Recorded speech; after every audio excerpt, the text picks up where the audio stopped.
India news सबसे पहली खबर उत्तरकाशी की। उत्तरकाशी में शुक्रवार को एक बार फिर से धरती डोली है। आज सुबह 9:28 पर भूकंप का झटका महसूस किया गया। हैरानी की बात यह है कि 6 दिनों के अंतराल में ये लगातार 9वां झटका है। आपको बता दें कि बीते 26 जनवरी से उत्तरकाशी में रुक रुक कर भूकंप के झटके आ रहे हैं। लगातार झटके महसूस किए जा रहे हैं और झटकों के कारण लोगों के बीच दहशत फैली है। आपको बता दें कि उत्तराखंड के कई जिले ऐसे हैं जो भूकंप के लिहाज से नंबर में आते हैं, जोन नंबर 5 में आते हैं और इसमें उत्तरकाशी जिला भी शामिल है। उत्तरकाशी के अलावा रुद्रप्रयाग, पिथौरागढ़, चमोली जैसे जिले भी भूकंप के जोन नंबर 5 में आते हैं। उधर हिमालय भूविज्ञान संस्थान ने भी कुछ समय पहले एक रिपोर्ट जारी की थी। इसमें बताया गया कि उत्तराखंड में कभी भी 8 रिएक्टर स्केल का विनाशकारी भूकंप आ सकता है। उत्तरकाशी इससे पहले भी भूकंप की वजह से बड़ी त्रासदी झेल चुका है। वर्ष 1991 में यहाँ 7 रिएक्टर स्केल का भूकंप आया था, जिस वजह से कई लोगों की जान चली गई थी। अब जो ताज़ा भूकंप आया है उसका रिएक्टर स्केल 2.7 बताया जा रहा है। कुल मिलाकर उत्तरकाशी के लिए ये खतरे की घंटी है और लगातार जो रह रहकर भूकंप के झटके महसूस किए जा रहे हैं, उन झटकों के कारण स्थानीय लोगों में डर और भय का माहौल बना हुआ है, क्योंकि 1991 में 7 रिएक्टर स्केल का भूकंप आया था, जिसके कारण कई लोगों की जान चली गई थी। विगत दिनों से देखा जा रहा है कि उत्तरकाशी में भूकंप के छोटे छोटे झटके महसूस किए जा रहे हैं। मैं बता दूं, जो 23 तारीख को भूकंप के झटके आए थे, पहला जो झटका था 2.5 का था, मगर उसके बाद एक 3.5 का है, जिसने जो है उत्तरकाशी को फिर से डरा दिया। 1991 ने भी याद दिला दिए। इस समय बता दूं, उत्तरकाशी एक 5 जोन में आता है, जो सबसे अति संवेदनशील आपदा की दृष्टि से देखा जाता है। यहाँ पे हमने देखा है कि 91 में भूकंप आया था और 2010 में भी यहाँ पे वर्णावत में जो है एक पहाड़, वर्णावत जो पहाड़ है वो धंस गया था, उसमें भूधसाव आया था, जिसके कारण जो है कई घरों को उसने अपने आगाज में लिया था और बहुत ज़्यादा नुकसान हुआ था। उसके बाद हमने देखा है 2013 में भी यहाँ पे लगातार जो है भागीरथी नदी ने भी उफान पे आई थी और उसने जो है कई घरों को, जो लोगों के होटल, खेत खलियान, दुकान, मकान सारी तहस नहस किया गया था। लगातार 4-5 दिन से यहाँ पे दिख रहा है कि यहाँ पर भूकंप के छोटे छोटे झटके आ रहे हैं। 1991 में आया था, लेकिन 1991 में पहले बड़ा झटका आया, उसके बाद छोटे छोटे झटके आते रहे। लेकिन इस बार ऐसा ना हो कि पहले छोटे छोटे आ रहे, लास्ट में बड़ा आ जाए। जैसे आजकल भूकंप के झटके दिखाई रहे, 1991 में ये भूकंप के झटके आए थे। मैं लगभग 13-14 साल का था। मुझे भी अभी काफ़ी याद है, काफ़ी अफरा तफरी बची थी गांव में। पर आजकल के वैज्ञानिक तौर पे सुविधा काफ़ी हो गई है और हमारे यहाँ जो मौसम, सबसे ज़्यादा मौसम परिवर्तन हो रहा है। यहाँ पे बारिश नहीं हो रही है। इस चक्कर से जो भूमि है वो अपना समतल है, जो भी है वो हिल रहा है। इस चक्कर से हमारे यहाँ पहाड़ों में कई बार मतलब 2-3 झटके आ चुके हैं और हमारे आने वाली पीढ़ी के लिए, हमारे बच्चों के लिए बहुत डर का विषय बन चुका है। असल में बार बार भूकंप के झटके आना क्या कोई अनहोनी की तरफ इशारा हो रहा है? भूकंप क्या है, क्यों आता है, सब आपको सिलसिलेवार तरीके से बताएंगे। और सबसे पहले आप बताते हैं अपने ग्राफिक के जरिए बड़ी वॉल पर कि आखिर रिएक्टर स्केल और उसके असर क्या होता है, इसे समझने की कोशिश करते हैं। ग्राफिक के जरिए आपको समझाने की कोशिश करता हूं, बताता हूं कि रिएक्टर स्केल क्या है। 0 से लेकर 1.9 तक अगर वो आता है तो कितना असर करता है। यहां पर आपको हल्के तौर पर भूकंप के झटके महसूस किए जाते हैं। कितना पर? 0.19 के स्तर पर। और अगर 2 से लेकर 2.9 के रिएक्टर स्केल पर भूकंप आता है तो भूकंप आने पर आपको हल्का सा कंपन महसूस होता है। कुछ लोगों को पता भी नहीं चलता है कि भूकंप आया है। अब अगर इसके आगे की तीव्रता बढ़ती है तो क्या होता है? 3 से लेकर 3.9 के बीच क्या होता है? भूकंप आने पर आपको जोर से झटका लगता है, जो कि 3 से लेकर और 3.9 इसका रिएक्टर स्केल होता है। और इसके बाद क्या, वो आप गौर से देखिए। 4 से लेकर 4.9 जब रिएक्टर स्केल पर भूकंप आता है तो घरों की खिड़कियों को नुकसान पहुंच सकता है, या कांच की खिड़कियां हैं उनमें दरारें पड़ जाती हैं। ये रिएक्टर स्केल का आपको पैमाना बता रहा हूं कि क्या होता है, क्योंकि बार बार उत्तरकाशी में हो रहा है। अब रिएक्टर स्केल 5 से लेकर 5.9 तक अगर भूकंप आता है तो आपके ऊपर जो पंखा टंगा रहता है वो पंखा हिलने लगता है। आपको लगता है कि भूकंप आ रहा है। उसका रिएक्टर स्केल है 6 से लेकर 6.9 तक अगर भूकंप आता है तो इमारतों को नुकसान पहुंचता है, घरों को नुकसान पहुंचता है, उसमें दरारें आ सकती हैं। ये इसका रिएक्टर स्केल है, लेकिन मकान गिरता नहीं है। 7 से लेकर 7.9 तक अगर रिएक्टर स्केल तक अगर भूकंप आता है तो घर गिरने की संभावना बढ़ जाती है, इमारतें गिरने की संभावना बढ़ जाती है, वो भरभरा कर नीचे गिरने की संभावना बढ़ जाती है और ये बड़ा खतरनाक होता है। 7 तक यानी कि 1991 में 7 आया था और 8 से लेकर 8.9 तक अगर रिएक्टर स्केल तक अगर भूकंप आता है तो पुल भी धराशायी हो जाते हैं।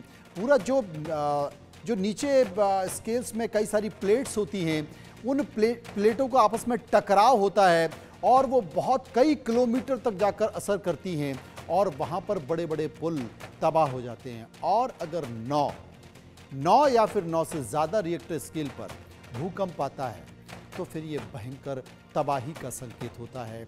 और उत्तरकाशी में जो बोला जा रहा है, जो कहा जा रहा है, वो ये कहा जा रहा है कि 8 रिएक्टर स्केल तक भूकंप आने की प्रबल संभावना हो सकती है और भूकंप वहाँ पर आ सकता है।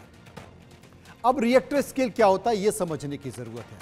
भूकंप की तीव्रता को नापने का इस्तेमाल किया जाता है और इसी को रिएक्टर स्केल कहा जाता है। भूकंप की तीव्रता नापी जाती है महसूस करने की। साल 1935 में अमेरिका के वैज्ञानिक चार्ल्स रिएक्टर और बेनो गुटेनबर्ग ने इसकी खोज की थी और उसी खोज के बाद ये पता चला, इसका नाम भी उसी के इर्द गिर्द और इनके नाम को जोड़ते हुए रखा गया है, क्योंकि रिएक्टर स्केल लॉगरिथम पर काम करता है और ये एक मेथड है। रिएक्टर स्केल में 0 से लेकर 10 तक के अंक लिखे होते हैं और ये 10 पैमाना होता है, क्योंकि 9 के बाद तो तबाही आ जाती है। आप कल्पना भी नहीं कर सकते कि भूकंप का क्या होगा, क्योंकि रिएक्टर स्केल के अनुसार भूकंप की न्यूनतम तीव्रता 0 है और अधिकतम तीव्रता 10 मानी जाती है। इसलिए हमने आपको 0 से लेकर और 9 तक की तीव्रता बताई है और 9.9 की तीव्रता बताई है, क्योंकि भूकंप की तीव्रता जो है वो धरती के अंदर मौजूद 7 बड़ी प्लेट्स होती हैं जो हमेशा घूमती रहती हैं। लोग कहते हैं ना कि मतलब भूकंप क्यों आता है, उसके पीछे का कारण क्या है। बहुत सारे स्टूडेंट होंगे जिन्होंने ये पढ़ा होगा। जो प्लेट्स 7 बड़ी प्लेट्स होती हैं वो प्लेट्स घूमती रहती हैं और जब कई बार प्लेट्स के आपस में टकरा जाती हैं और आपस में जब प्लेट टकरा जाती हैं इस जगह पर एक फॉल्ट लाइन कहा जाता है इस जगह को। और फॉल्ट लाइन पर जब ज़्यादा दबाव पड़ने के कारण ये प्लेट्स कमज़ोर हो जाती हैं और प्लेट्स का जो हिस्सा है वो टूट जाता है तो बैलेंस गड़बड़ा जाता है और बैलेंस गड़बड़ा जाता है तो फिर धरती पर भूकंप का कंपन महसूस किया जाता है। असल में भूकंप का केंद्र धरती में जितने ऊपर होता है उतनी ज़्यादा तबाही की संभावना बनी रहती है। अगर अंदर है, बहुत नीचे है, तो फिर तबाही कम होती है। लेकिन अगर जितने ऊपर ये कंपन हो रहा है या उसका असर महसूस किया जा रहा, उतनी तबाही की संभावनाएं बढ़ जाती हैं। अब जब भूकंप आता है तो आपको क्या करना चाहिए, क्या नहीं करना चाहिए। सबसे पहले भूकंप आने पर आप क्या ना करें, सबसे पहले पर जगह खाली जगह पर जाएं। जो भी आपको खाली जगह जाए, इमारत से बाहर निकलें, खाली जगह, मैदान है, खुली जगह है, वहाँ पर आप जाएं। लिफ्ट का प्रयोग बिल्कुल भी नहीं करना चाहिए, क्योंकि लिफ्ट फंस जाती है, लिफ्ट टूट जाती है, वो उसकी इलेक्ट्रिसिटी पर असर पड़ता है। दरवाजे और खिड़की के पास तो आपको बिल्कुल भी खड़े नहीं होना। ये उत्तरकाशी में इसलिए नहीं, बल्कि पूरे देश में कहीं भी हो सकता है, इनका आप ध्यान रखो। किसी इलेक्ट्रिक सामान को तो बिल्कुल भी नहीं चलाना चाहिए, क्योंकि वहाँ भी आपको बड़ी दुर्घटना महसूस हो सकती है। स्विच बोर्ड जितने भी स्विच बोर्ड हैं उनसे दूर रहें, क्योंकि वहाँ पर शॉर्ट सर्किट की संभावना बनी रहती है। और ड्राइविंग अगर आप कर रहे हैं तो तत्काल गाड़ी को आप बंद कर साइड में लगा दें। आप भले ही उसमें बैठे रहें, लेकिन आप गाड़ी को बंद कीजिए, साइड में लगाइए, क्योंकि बहुत सारी इलेक्ट्रॉनिक चीज़ों पर भी इसका असर होता है। अब जब जैसे भूकंप आ रहा है और आप किसी घर के नीचे हैं या किसी मकान के नीचे हैं, तो आप कोई मजबूत टेबल ढूंढिए और कोई ऐसी जगह देखिए उसके आप नीचे छुप सकते हैं, क्योंकि अगर कोई चीज़ गिरेगी तो कम से कम वो लकड़ी की मजबूत कोई टेबल है या लोहे की कोई ऐसी चीज़ है, वो उसको रोक लेगी। आप अपने जीवन के संकट को, एक बड़े संकट को बचने की संभावना वहाँ पर है। आपने देखा होगा जब कई जगह भूकंप आया, बहुत सारे लोग मलबे में दबे हैं, तो बहुत सारे लोग ऐसी चीज़ों के, चाहे वो बड़ी टेबल हो, लोहे की टेबल हो या ऐसी मजबूत है, उसके नीचे रहते हैं। और जो बचाव दल है उन्होंने कई सारे लोगों को ऐसे बचाया है। इसलिए फर्नीचर या लोहे की कोई ऐसी टेबल है उसके नीचे जाकर बैठ जाएं, छुप जाएं, क्योंकि कोई भी अगर इमारत या उसका हिस्सा गिरता है तो कम से कम वो उसे रोक लेता है। ये तमाम सारी चीज़ें हैं। संजय श्रीवास्तव हमारे साथ मौजूद हैं। उत्तरकाशी में क्यों हो रहा है? संजय, मैं आपसे जानना चाहता हूँ कि उत्तरकाशी में ये सब क्यों हो रहा है? क्या उत्तरकाशी में बड़ी बड़ी टनल्स बन रही हैं, वहाँ पर इंफ्रास्ट्रक्चर का काम हो रहा है, पहाड़ पहले से कमज़ोर बताए जाते हैं, और जिस तरीके से टनल का काम चल रहा है, इंफ्रास्ट्रक्चर का काम चल रहा है, रोड बन रहे हैं, क्या उसका एक असर माना जाए? तो देखिए, ये उत्तराखंड विपरीत परिस्थितियों वाला प्रदेश है और हम ऐसा नहीं कह सकते कि जो वहाँ पे विकास कार्य चल रहे हैं या जो निर्माणाधीन कार्य चल रहे हैं उसकी वजह से है, क्योंकि 1991 में हम 1991 की अगर बात करें तो उस समय सबसे बड़ा भूकंप आया था और वह भूकंप जैसा आपने बताया 6.6 के ऊपर था, हजारों लोग मरे थे, तब तो कोई निर्माण कार्य भी नहीं चल रहा था। लेकिन जो ये बेल्ट है, ये जो उत्तरकाशी की बेल्ट है, ये पूरा भूकंप जोन में आता है। अक्सर यहाँ पे इस तरह की घटनाएं होती रहती है। और लेकिन जो पिछले दिनों में देखने को आया, एक हफ्ते में 9 बार, पहले 2 दिन तो ऐसा हुआ कि एक ही दिन में 2-2 बार भूकंप आए हैं।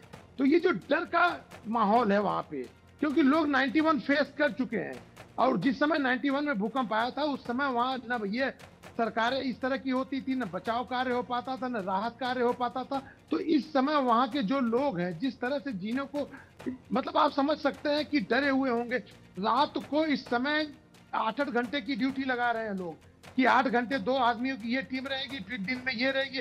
क्यों? क्योंकि वहां का माहौल बिगड़ चुका है। और जो भूकंप का, देखिए अभी तक जैसा देखने को मिला, सुनने को मिला है कि इसका पूर्वानुमान कर पाना थोड़ा मुश्किल है। तो जो भूकंप का पूर्वानुमान अगर नहीं हो सकता तो अब क्या है कि वहां पे बचाव कार्य और राहत कार्य कैसे किया जाए, तो उसको देखते हुए सरकार जो है जिस तरह का काम वहां कर रही है उस पर ध्यान देने की जरूरत है। क्योंकि रात को अगर भूकंप आता है, अभी तो जो मैंने आपसे चर्चा की कि 9 बार भूकंप आए हैं, भगवान का कृपा रहा कि इस दौरान कोई न तो जान माल का नुकसान हुआ है, न कोई ऐसी विपत्ति आई है। लेकिन कब इसका रिक्टर पैमाना बढ़ सकता है, कब ये बड़ी दुर्घटना हो सकती है, क्योंकि लोग फेस कर चुके हैं, देख चुके हैं। तो इसलिए तकनीकी रूप से आपने तो सब कुछ बता दिया, तकनीकी रूप से आपने तो हर वह चीज बता दिया जो आम आदमी को चाहिए। आपने बताया कि कैसे चलना है, कैसे बचना है, कैसे कहाँ जाना है। लेकिन इंडिया न्यूज ये चाहता है कि शासन प्रशासन को हमारे लोग के समाचारों से इतना फर्क पड़े कि वह मुस्तैद हों, क्योंकि इस समय जरूरत वहां पे 24/7 मुस्तैद रहने की है। हर एक्सपर्ट कह रहा है कि ये छोटे छोटे भूकंप बड़े भूकंप का मतलब नॉक है। तो अगर मान लीजिए बड़ा भूकंप आता है तो उसके लिए सरकार शासन प्रशासन कितना तैयार है, किस परिस्थितियों से तैयार है, कैसे निपटा जा सकता है, ये महत्वपूर्ण है। तो इंडिया न्यूज बार बार ये शासन प्रशासन को कहना चाहता है कि आप वहां पे जैसे आम आदमी अपने आप को उस माहौल से निपटने के लिए तैयार है, उसी तरह से आप लोग भी तैयार रहें, क्योंकि अगर बड़ी दुर्घटना आएगी तो उस दुर्घटना से बचे। आपको मैं एक वाकया याद दिलाऊं कि एक बरुड़ावत पर्वत है जो कि उत्तरकाशी पूरा उससे घिरा हुआ है। जब बरुड़ावत पे आपदा आई तो पूरा का पूरा बरुड़ावत नीचे आ गया था और उसके आने से 90% उत्तरकाशी बर्बाद हो चुका था। फिर से उसको किसी तरह से बसाया गया, सजाया गया, संवारा गया। और आज जरूरत यह है कि शासन प्रशासन हर तरह से मुस्तैद रहे। अगर क्योंकि भूकंप जो आना है उस पर चलिए माना जा सकता है, उस पर रोक नहीं लग सकती, लेकिन वहां तत्काल कैसे बचाव कार्य किए जाए, कैसे राहत लोगों को पहुंचाई जाए, ये महत्वपूर्ण है। क्योंकि तकनीकी रूप से जो जानकारी आपने दी, हमारा चैनल हर वह जानकारी आपके माध्यम से उन तक पहुंचा रहा है कि वह कैसे उस माहौल से बचे। तो महत्वपूर्ण यह है कि शासन प्रशासन, जैसा मैं बार बार कह रहा हूं, आज दिन में भी मेरी वहां के जिलाधिकारी जी से बात हुई, उन्होंने भी यही कहा कि 24 घंटे हम लोग भी, जैसे वहां की जनता अपने आप को बचा के रख रही है, उसी तरह उस माहौल से निपटने के लिए हम लोग भी तैयार हैं। संजय, आपको क्या लगता है, क्या आपको लगता है कि संकेत ऐसे आ रहे हैं और चेतावनी पहले भी तमाम इंस्टीट्यूट दे चुके हैं कि 8 रिएक्टर स्केल का भूकंप आ सकता है? आपको लगता है कि प्रशासन उसके लिए तैयार है? आपको लगता है कि सरकार ने वो तमाम इंतजामात करके रखे हुए हैं? हालांकि प्रकृति से कोई लड़ नहीं सकता, लेकिन तैयारी जिसका जिक्र आप कर रहे हैं कि कम से कम तैयारी करके रखी जाए, आपको लगता है कि सब कुछ तैयारी हो चुकी है?